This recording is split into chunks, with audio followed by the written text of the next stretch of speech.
Seorang pria meletakkan kamera tersembunyi di pohon yang ada sarang burungnya.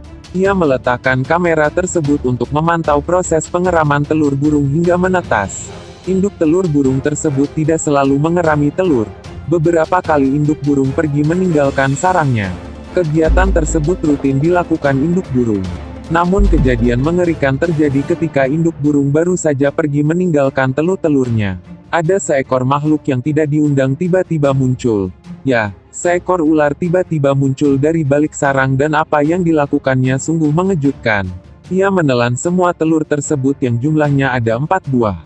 Burung ini tidak mengetahui apa yang terjadi dengan telurnya. Mungkin dia akan sedih karena telurnya hilang dimakan ular. Gimana menurut pendapatmu guys?